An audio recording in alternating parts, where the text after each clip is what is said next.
wondering who you're talking about. I'm just completely blown away. I feel so fortunate, and I thank you for being here today.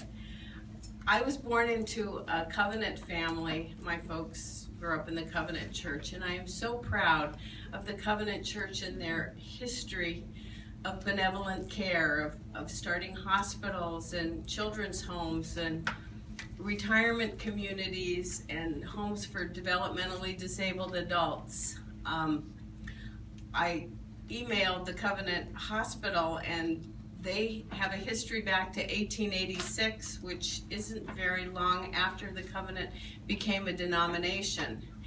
And in 1899, they actually started a nursing school at Swedish Covenant Hospital.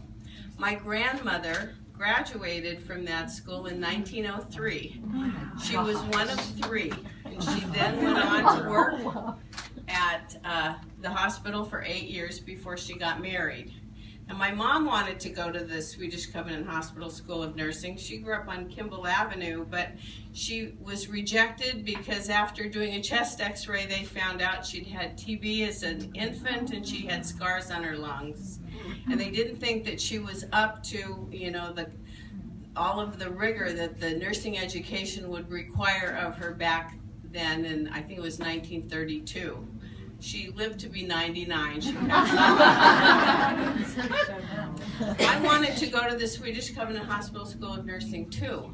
And in 1965, out of high school, I was born in the late fall, and I was just 17, and you had to be 18. And so that was the last year that they were accepting freshmen, and so I had to go to this baccalaureate school at North Park, which I was happy to do, but I wasn't sure that was what I was interested in. And now looking back, I am so thankful to the forward-thinking faculty at North Park back in 1965 to be taking nursing education from the hospital setting into the four-year university program. And it just seems to have exploded since then. I'm not sure I could go back and work in an acute care facility. Maybe if I had a year in the simulation lab, I'd get better at things. But I am so thankful to everyone at the university for how hard they've worked to get this plan on the ground, and they've made it a reality that is just beyond anything I could imagine. I spoke to Merritt. We wish we could have one of those in Congo for all of the folks at the Paul Carlson Partnership, because they need a lot of help with nursing education in that